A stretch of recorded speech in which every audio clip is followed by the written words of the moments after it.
I solemnly swear that I am up to no good. Messrs. Mooney, Wormtail, Padfoot and Prongs are proud to present the Marauder's Map. If you succeed tonight, more than one innocent life may be spared. Expecto Patronum! Hey everyone, welcome to Hogwarts, a podcast. Hey everyone, welcome to another episode of Hogwarts, a podcast. We're doing chapter 15, the Quidditch final. So, a little background here before we get into the episode.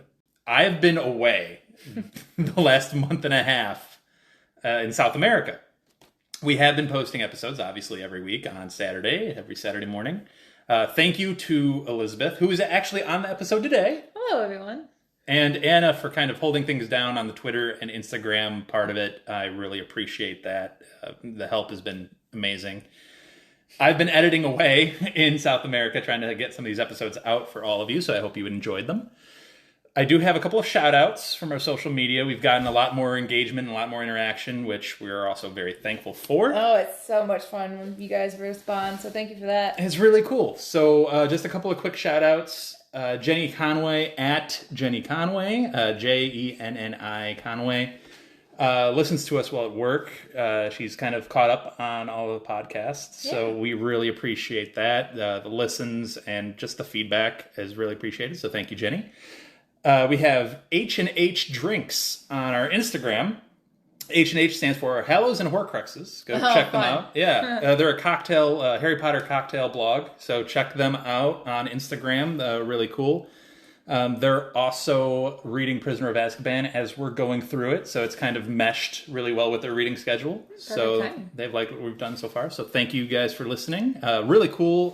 Their drinks look awesome. We will try a couple, and we'll give you a shout out. Next time we have Anna on, we'll probably try one of those cocktails. Also, Jamie McDonald at Jamie MA59230-716. A lot of numbers. But yeah, just following us on Twitter, likes what Elizabeth's posting, mostly on Twitter. My very random thoughts, pretty much. So thank you for liking those. Yeah, so thank you for kind of following us on Twitter and kind of giving us some feedback. We really appreciate it. Give us some feedback, and we'll shout you out here on the podcast. We really appreciate everything that you guys are doing for us. Also, on my travels, I hiked to Machu Picchu. And on my hike, I met this cool family. They were doing the hike with me. Family of 5 from DC. And really quick, I wanted to really shout out Alice and Liam, who spent hours of this hike with me talking Harry Potter. We found out that Alice and Liam like Harry Potter, read Harry Potter, and they had all of the questions for me when they found out I did this podcast. I know Alice really likes books 1 through 4. Yeah? Not as big of a fan as books 5 to 7. Oh, Alice, I love 5. I know, that's what I told her. I'm like, favorite. I know, I loved 5 as well.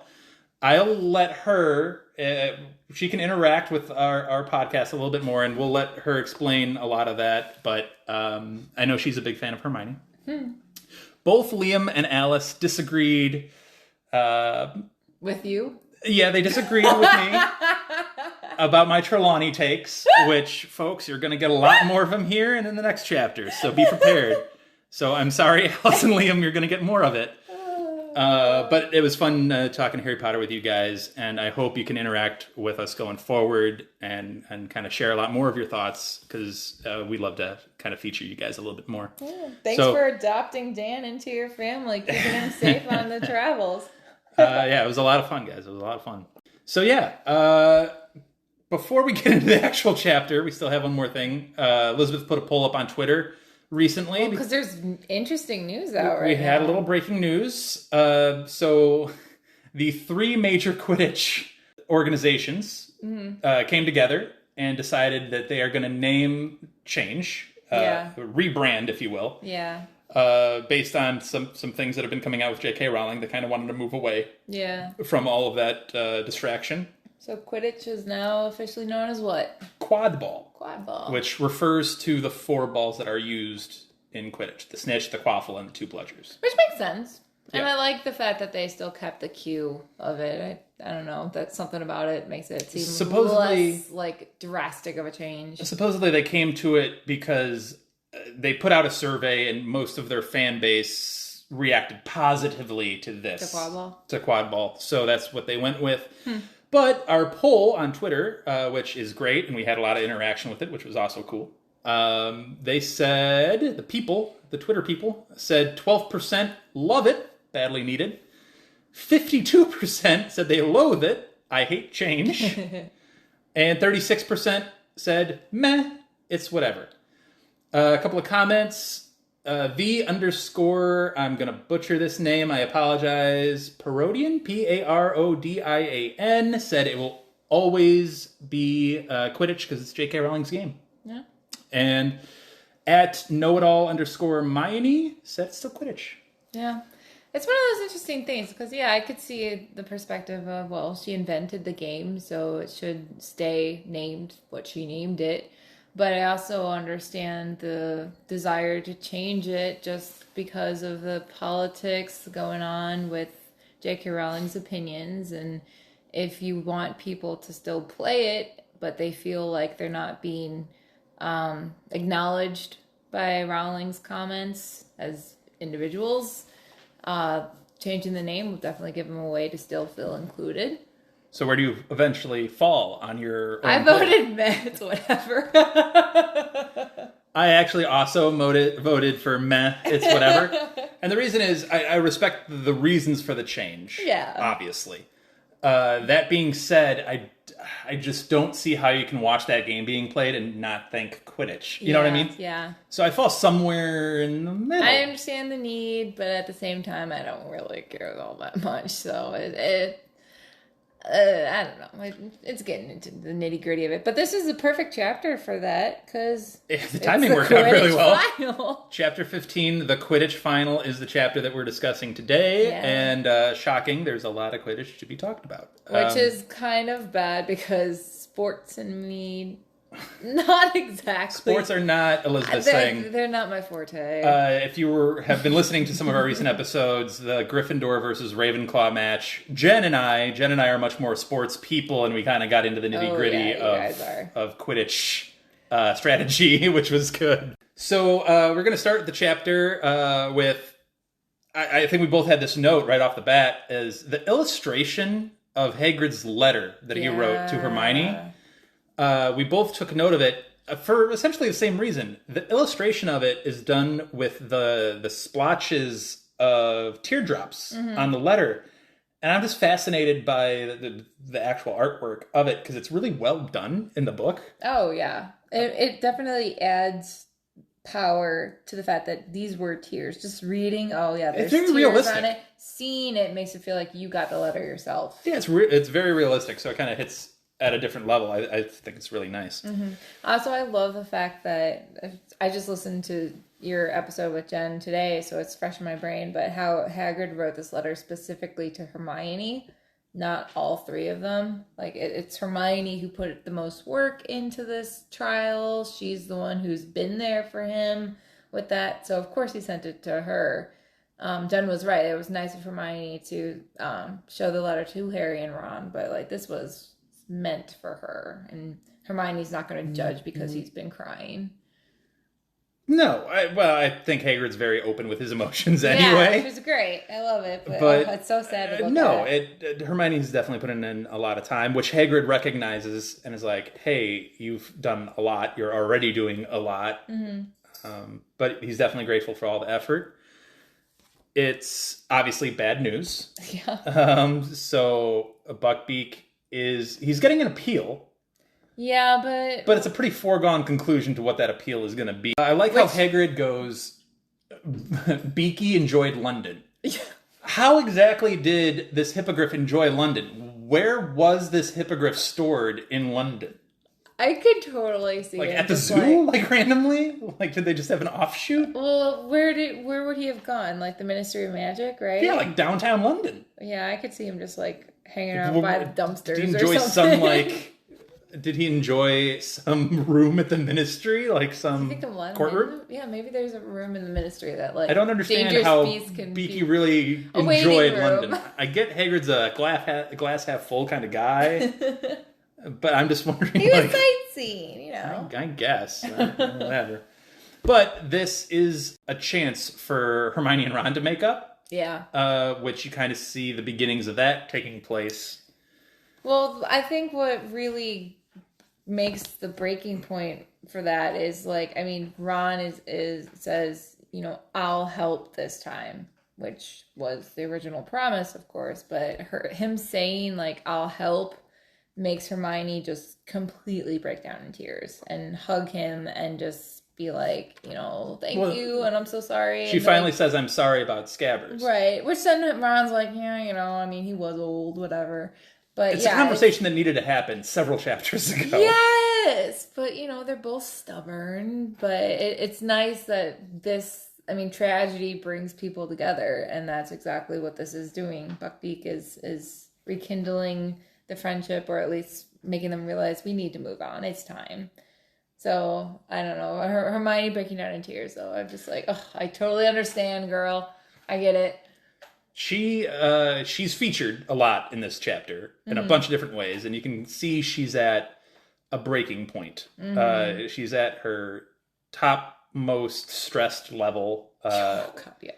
And for a variety of reasons. You have obviously the Hagrid news that came at the beginning, but we're getting nearer and nearer to the end of the semester. And we know from previous books how she studies for her finals. Yes. She goes overboard. We have so many subjects to study for. And now we have, these exams coming up, and we know her class schedule.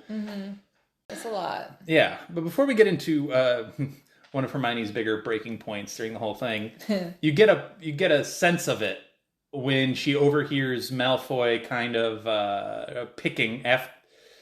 He's kind of picking on the whole Buckbeak thing. Yeah.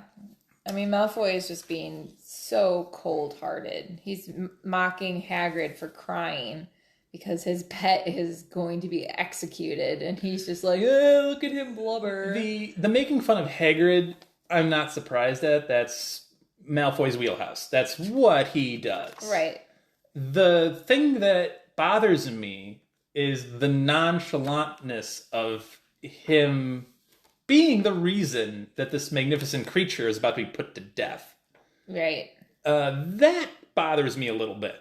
Well, because he has great satisfaction of the fact that he made this happen. Like, he couldn't get Hagrid necessarily fired, but this will hurt Hagrid. So, for him, this is like, I'll give him the benefit of the doubt and just say it's more of an attack on Hagrid than trying to get a wondrous creature killed.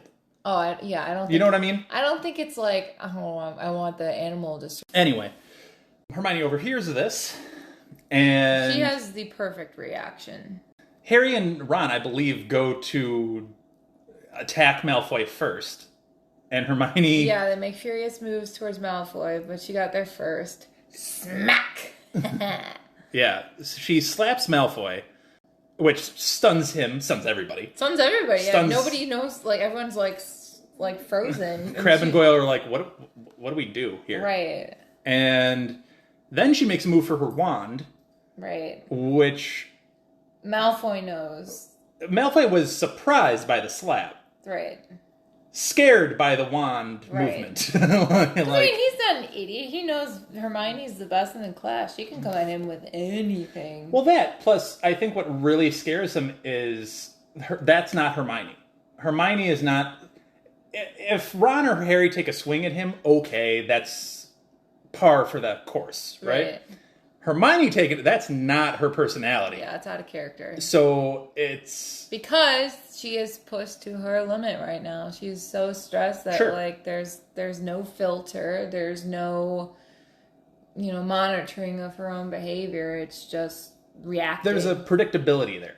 If you make Harry mad, he might take a swing at you. Predictable. Mm-hmm. Ron even more so. Sure. If you make Hermione mad, you genuinely don't know what she's going to do or how she's going to react because you haven't seen that before yet. Right. And obviously, like you were saying, she's obviously very talented, very smart.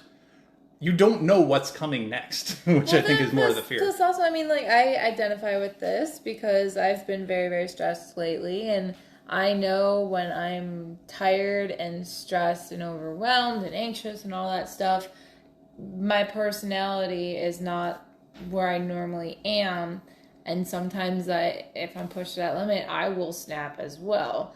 And for Hermione to hear, Malfoy say, like, oh, he's so pathetic, he's supposed to be our teacher and all that, like, that is her friend who she has seen is emotional and is desperate for her help. But that is... Everybody has a breaking point. That's hers. And everybody knows that, hey, no matter how calm and cool and collected you are, if you're stressed and anxious, your breaking point can come a little quicker than normal.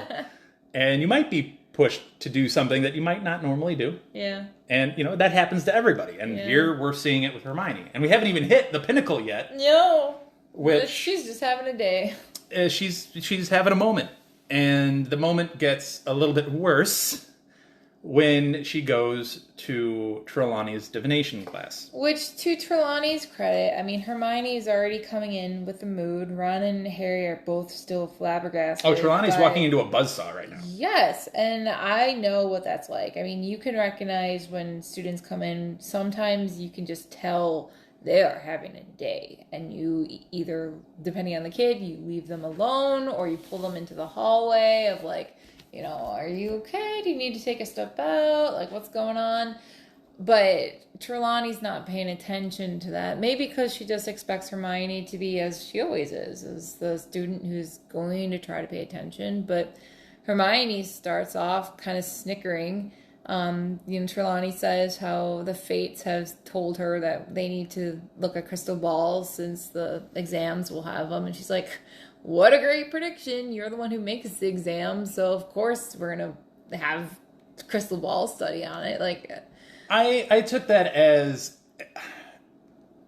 I think it's a very tongue-in-cheek kind of thing. Mm-hmm. I don't know that Trelawney was being 100% serious with that.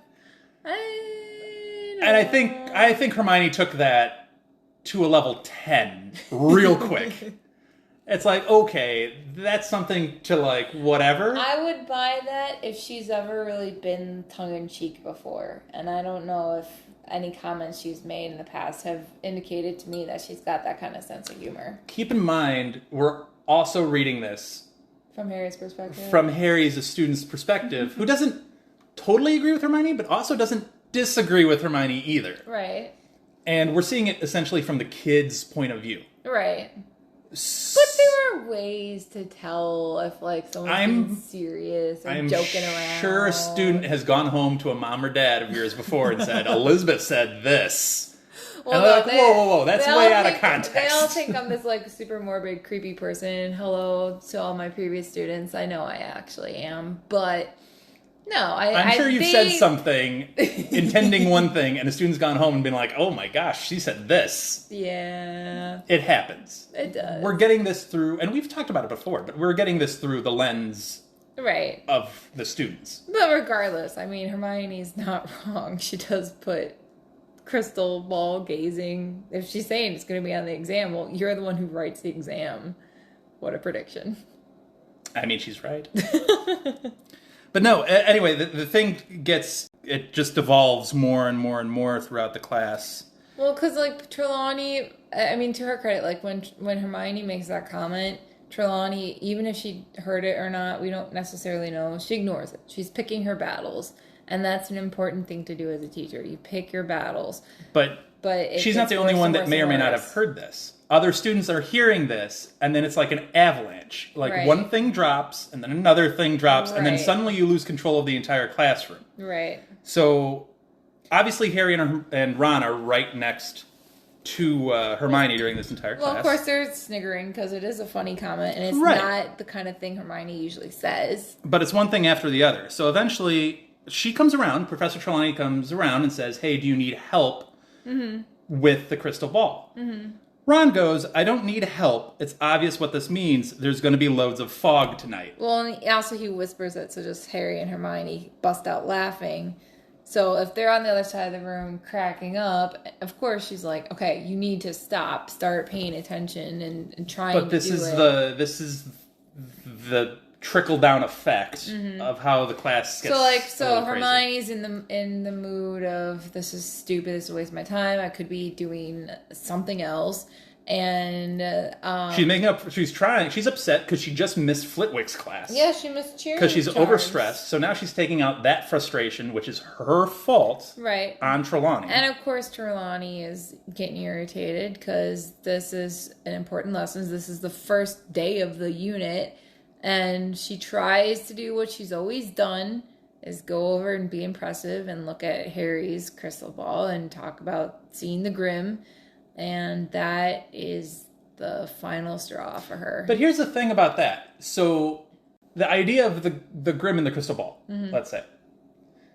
She goes over to the crystal ball and sees the Grim. Everybody assumes that, oh my gosh, Trelawney... And this is maybe a side effect of her making the death prediction right off the bat. Well, because she's done it every That's unit. fine. But what's to say she's not seeing a large black dog in the Right. ball, which tracks, because guess what? There's a large black dog. Well, see, that's the thing, though. everywhere. Like, okay, sure, maybe there is. She could the genuinely Grim. see that She thing. might genuinely see it. Yes, but when you play the same card over and over and over, it's getting predictable. And for Hermione, when she's already just been Even if like, it's look, a it hasn't correct- happened yet. Even if it is a correct prediction. Again, the problem with this subject is you can't know if it was accurate or not until it comes true. And But- that's not until the future. So we should move on from this. And here's why.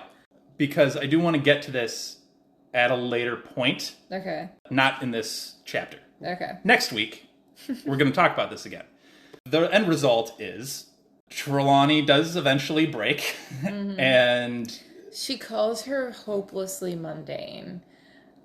That's crossing the line, but you can tell that's because the line has already been crossed by both right, sides. right. So the reason Trelawney says that, I think from her view, you need to be open-minded and creative for divination. You need to have an open, creative mind. To her, Hermione has a very closed-off, bookish, you need to have it literally written in front of you mind. Right. Whether that's true or not doesn't matter. That's what her interpretation of Hermione is. Right. That's where I think you get the word mundane, which is an interesting word choice. But by again, JK. there's a moment's silence. The whole class is like, oh my God, the teacher just called Hermione mundane. Hermione Granger, mundane. Like, you don't do that. Well, it triggers what Trelawney is trying to say is not how it comes across to Hermione. Right. Hermione thinks you're just calling me dull. Right. You're calling me dim Right. for whatever, however which way you want to phrase it. So Hermione reacts poorly. She ends up dramatically leaving said classroom. To which, I can't remember if it's Parvati or Lavender. I think. I think it's Lavender who ends up going, Professor Trelawney, you were right. Right. By around Easter, we'll lose one of our students. Right. You were correct on another prediction. Right. And Trelawney gives this wry smile and is just like, that's what I do. The inner eye can be a burden, my dear. So whether you want to interpret that as a true prediction or not, I mean, it is what it is. It's one of the more interesting ones that she made from that first lesson, simply because it was so specific. She's not trying to kick out a student. No, and it wasn't necessarily saying, someone is going to be kicked out. It could have been when she said it, someone will lose one of our numbers forever. It almost sounds like someone's going to die. Right. But this, it seems less, just show-offy or kind of, fraudulent than the whole, Neville's going to break a teacup and be late to class. This was much farther along in the year, and for it to happen and then for someone to remember that it happened, I think that does add a little more credibility to her. But Of course, Harry and Ron aren't focused on that. They're just focused on how Hermione is having a day. Yeah. Ron goes, someday Hermione's having, huh? Yeah. Yeah, it is. And we haven't even gotten like halfway through the chapter yet because It's a long one. It's the Quidditch final and we haven't even mentioned Quidditch yet. Maybe it's just because I'm not a massive sports person, but the tension between the houses to me is ridiculous.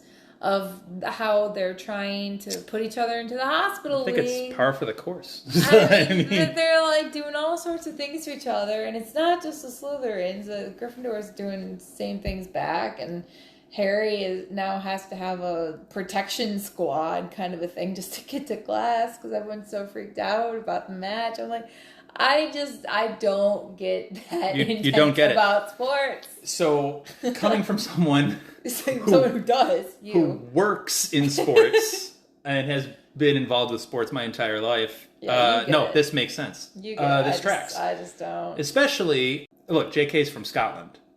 She is used to football for our friends overseas, or soccer for the Americans listening. Mm-hmm. It's intense. It's the world's favorite sport. And you look at the Premier League over in England, those fans are intense. And they live or die. And here too. Yeah. Cubs and Sox fans in Chicago live or die with their sports teams. The Bears, the Bulls, we live and die with our sports teams. It matters. And just not to me. That's fine. But clearly they got a crowd. They said that 200 people were in the crowd supporting Slytherin. Mm-hmm. And then the other 3/4 of the crowd were for Gryffindor. Yeah, which prior to this we were looking at some math trying to figure out how does that break down. And if you assume 200, all of them are from Slytherin and not just friends of Slytherin. Like students and, let's say, Snape. Yeah.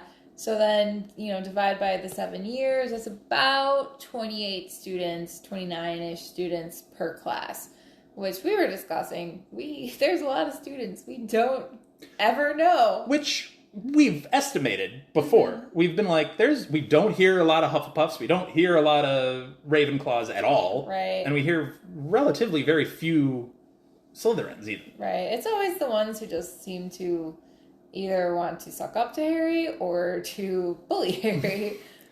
Which, again, tracks, because, again, we're getting this through a very specific lens. Right. So there's probably a lot of people that Harry's never actually come into physical contact with at the school. Well, there's got to be the ones who are like, oh, famous Harry Potter. Okay, now let's go into Transfiguration. Sure. Like. But anyway, so we took note of the number, because it's very rare JK gives us a solid, defined number. Yeah. So there is that. The match, though, I will say, even though I'm not necessarily a sports fan, Lee's commentary just cracks me up so much. He is so good at it. He's also extraordinarily biased. Oh, yeah. Undeniably. I mean, McGonagall tries her best to, keep him in line, but, I mean, he's just so funny. He, talks, sometimes he gets confused about which one's George, which one's Fred, or he talks about, how, Wood is a great keeper, tries to reassure the crowd, but then immediately is like, oh my god, I can't believe he actually saved that. He's just so fun. Yeah. Before the match, Harry's hearing about, Oliver Wood just drills it into his head that they need to win by, they need to be up by 50 before you even get the snitch. Right, because otherwise they won't win the cup. So they drill that into his head. He hears about the last time that Gryffindor won was the legendary, quote-unquote, legendary Charlie Weasley. I wonder how Ron feels about that. And Fred and George. They're used to it, because they've heard it from Bill is legendary, but in different ways. Yeah, and but Charlie's I feel legendary. like Fred and George probably are kind of whatever, because they have their own legend, but for Ron to hear, Percy's trying to live up... legendary. Percy's trying to live up to it right now. It's my brother. But Percy's trying to live up to it right now. Yeah. He's trying to strive for it right now, but... Yeah, they all are, but it's just interesting to have your sibling be described as legendary. That's what he is. I do like how Harry, before the night before the match, has that overslept dream. I think we can all identify with that. Yeah. oh my gosh, I missed my alarm. Oh wait, it's still 3 a.m. I still got like 4 more hours of And sleep. just the ridiculousness of it. Like them playing on dragons, that did make me laugh. And then waking up and being Everybody like, has those dreams. but then when he wakes up, he's like, okay, wait a second. They definitely can't play on dragons. Not allowed in Quidditch. Everybody has those dreams. Anyway, so back to the match. I will recognize Bull and Derek. We get Bull and Derek mentions, who are Slytherins, playing in this. I eventually was like, I kept thinking Derek was a first name. Clearly it's a last name. Yeah. Which is just interesting, and just threw me for a loop. But I was going to say, yeah. Slytherin plays dirty, but... So does Gryffindor. Yeah, Gryffindor does Gryffindor too. gives it Like back. that first one where, Fred threw his beaters club at the back of Flint's head. Like, I just see that and I'm like, why would you do that? Hooch is beside herself. Yeah, trying because to call there's this so many rules being broken. Even McGonagall, though. I mean, like, as she's trying to keep Lee in line, eventually she just gives up because she's so worked up, too. She can't help herself. Yeah, so it's a very intense back and forth. As I was reading it, I felt for JK. I know she doesn't love writing Quidditch scenes for this reason particularly. Yeah, it's hard, They're and it's hard to make interesting. Yeah. She does a good job, don't get me wrong. She does a great job. Well, it's but one of those things that you have to see it, and having it in words. it's just not the same.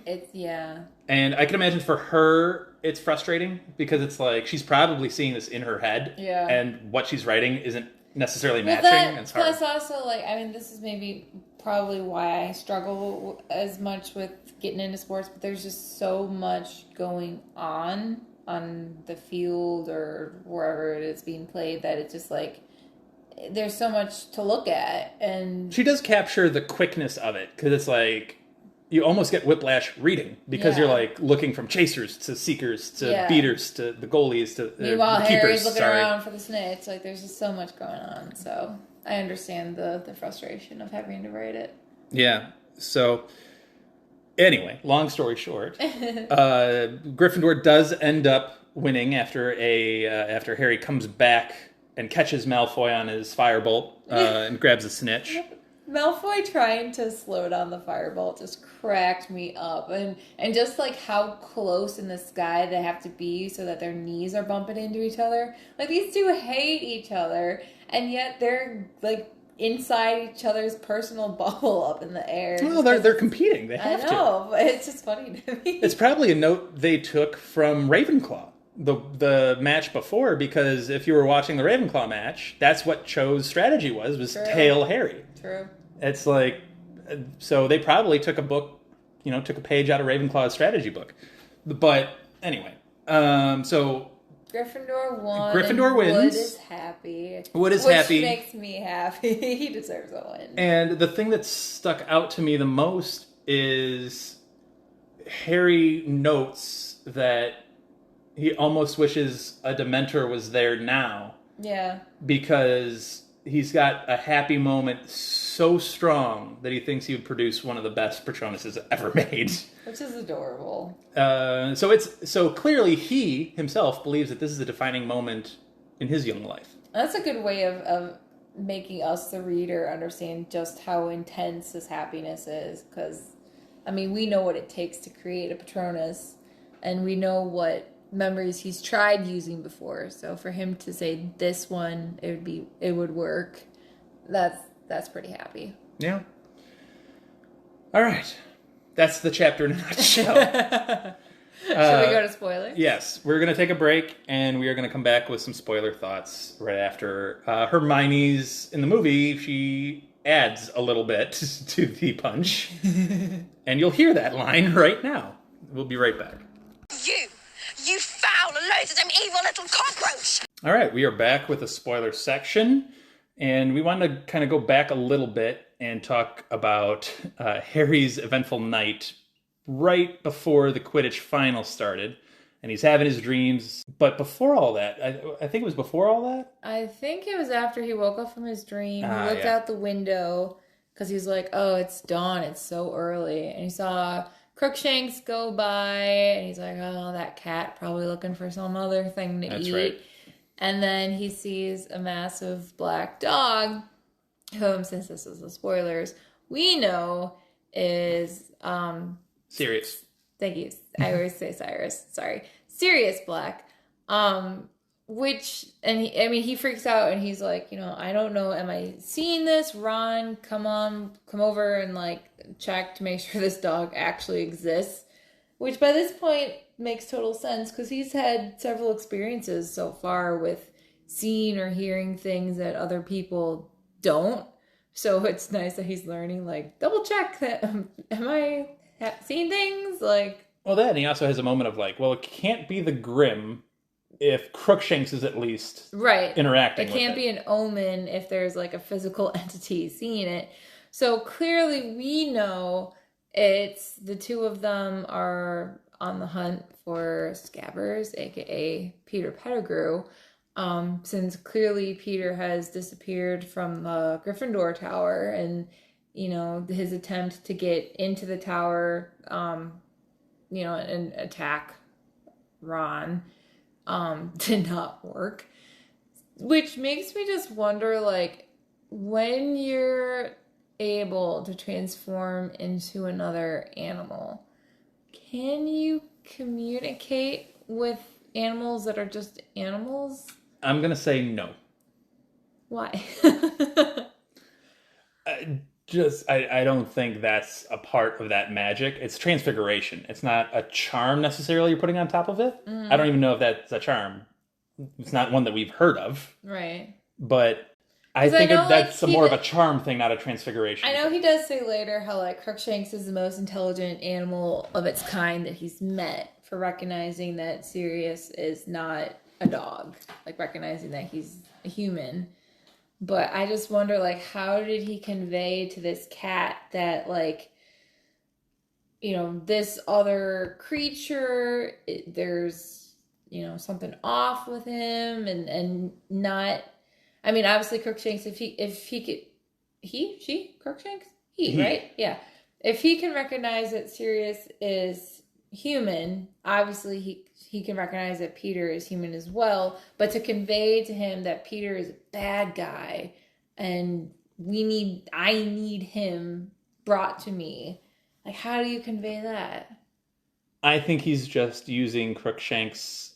Well, okay, first of all, you think he's just being like cat chase a rat? Part of it. But also, Crookshanks, I think, if he can recognize Sirius through the guise of this massive black dog, clearly he should be able to recognize the guise of Peter Pettigrew in this rat. Yeah, but how did he convey to him, like, this one is a bad guy and I'm a good guy? If you're giving the cat credit for looking through a disguise, I think animals generally have a sense of, is this person good or is this person bad? You've heard it with dogs. You've heard it with cats. They have a judge of character almost. They see, like, maybe it's something that related? Maybe, because I'm pretty sure he said later on that Crookshanks is the one who stole all of Neville's passwords from his bedside table. Maybe Sirius is just giving him treats. Just bribing him? Just straight up bribery. It just seems like such a specific thing to convince a cat, to communicate to a cat. That's fine, but how does Filch have his connection with Mrs. Norris? Well, it's a similar thing. It's a human communicating with a cat on a somewhat surreal level. Right, which is why I'm just like, I'm so curious of how that went down. Because if there is some level of communication that's possible, it makes me wonder, like, why McGonagall doesn't discuss it. Because I would think that would be one of the reasons to become one. No. It's like, I can talk to animals now. I would wholeheartedly dismiss that. Yeah. I think that Animagus is strictly a transfiguration thing. That, what you're talking about, would be more Flitwick's realm of charms of some sort. There would be a way to combine the two. Maybe. But I don't think one means both. So I would knock down that theory. But it just seems like that being said, goes above and beyond. Well, that being said, Crookshanks was bought at a magical That's true. creature That's true. shop, and You we have saw brought that what up truly like Molly's love of the rats playing jump rope with their Right. tails. Those were magical creatures. Crookshanks doesn't seem to have any innate, quote unquote, magical ability that we can see. Mm-hmm. That doesn't mean that she's not, or that he's not. Mm-hmm. You know what I'm saying? So this may be part of it. Maybe. I mean, he said, like I said, he said he was the most intelligent creature. Which could also explain Mrs. Norris. But either way. Yeah. I just, in my head canon, I want them to be BFFs, having nice little fun conversations, roaming the grounds, searching for each other. I think Sirius is just feeding them rats. I think it's straight up simple bribery. I don't think there's any like real big trick to it. Anyway, but in all seriousness, it was an interesting sight for Harry to see. Yeah. The big black dog that's been essentially stalking him this entire book. Right. Clearly communicating and interacting with because Crookshanks. he had just heard Trelawney once again say, "There's the Grim coming closer and closer." So I was like, oh, "Gosh darn it, there it is again." But is it like? It's a nice. Well, those go to the thoughts that I want to get back to. Well, it's just a nice thing for him to be like, "Okay, I am sane." Yes. So the other thing we kind of wanted to get to is this is really the last real glimpse of Hogwarts Quidditch that we get for quite a while. At least the final match. I mean, the Triwizard Tournament digs into it in book 4. Right. I mean, Quidditch in book 4 is just the World Cup. Which isn't Hogwarts based. That's a Quidditch World Cup. Just professional. And then in Order of the Phoenix, I mean, we see a little bit. But Umbridge ends it. Right. So we don't really get it in 5 either that much. 6, I mean, we get Quidditch, but Harry not playing Quidditch. Right. So it's not the same. It's not like right. You're not in the action. We've gotten so much Quidditch in this book. So much. We got Cedric Diggory and Hufflepuff. He literally played all 3 others houses in this book. We got the Hufflepuff, Ravenclaw. Writing them. Maybe. But we know Half-Blood Prince. I mean, he is captain of the team now, but he's also kind of obsessed with everything Malfoy's doing. We don't get. I guess the point is we don't get Quidditch to this level in Prisoner of Azkaban ever again. Right. Like, this is the most Quidditch you're ever going to get. Right. This is the most quad ball you're ever going to get. So Quidditch is your favorite thing. It's kind of downhill from here. A little bit. I mean, like you were saying, there are touches and hints and big moments. Weasley's are king moments. Mm-hmm. But not to the full extent. Well, I mean, one of the matches, you have them completely leave the match because they go off with Hagrid. Into the Forbidden Forest to go after his... Yeah, so I mean, you're not going to get it to this full depth again. Yeah. It's interesting that you kind of... Luckily, between, Jen and I know Elizabeth's not a big Quidditch sports person, but at least between Jen and I, we got some good Quidditch talk in, and, we got to... I get more excited about Quidditch when Luna commentates, because her commentary is the best. Okay, Luna or Lee? Who you got? Oh, Luna. You just spent. Luna. Okay, I love. You just spent a whole non-spoiler. I love Lee commentating on everything, but Luna is what I would be when I'm watching sports. So I fully appreciate it. You just spent a whole non-spoiler talking up Lee and his commentary, and now you're just going to turn on him like that. Yeah, because Luna is Luna is me when it comes to sports. So, you got anything else for the spoiler section? I just think one other thing about Quidditch. I mean, Harry later on, when Crumb comes into the picture, he's so obsessed with how Crumb can pull off these moves with such elegance is the wrong word, but skill maybe. But Harry does a lot of cool maneuvers in this match as well, without necessarily giving himself credit. The only thing I'm going to say to that, in the sports world, this is the equivalent. They're 13. This is the equivalent of like high school sports. Yeah. Crumb is young, number one. He's not much older. Right.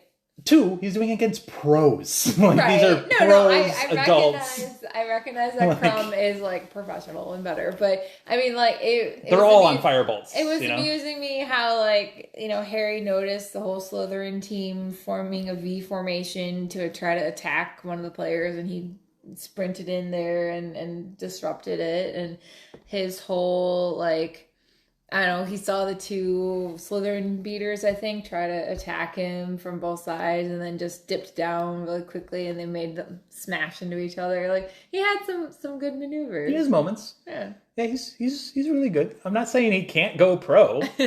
I'm just saying 13-year-old Quidditch is different than the Quidditch World Cup. Yeah.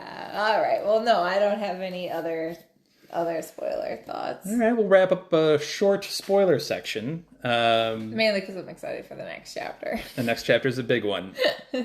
So especially for this podcast, because we know we've opened up a whole can of worms. We're talking about Trelawney again next week, guys. So come on back to that. It's a whole thing. So hopefully you guys have enjoyed this episode. Thank you again to all of the people that we shouted out at the beginning of the episode: Jenny Conway, H&H Drinks, Hallows and Horcruxes, Jamie McDonald, Alice and Liam. Thank you again for all of the time spent on the hike talking Harry Potter. It was awesome. And I hope you guys continue to listen, and I hope you continue to interact with us on Twitter and Instagram. So keep listening. Thanks again. We really appreciate it. Bye, everyone. Thank you for listening to Hogwarts, a podcast. If you like what you've heard, please click the subscribe button on your preferred podcasting app and follow us on Twitter and Instagram at Hogwarts a Pod.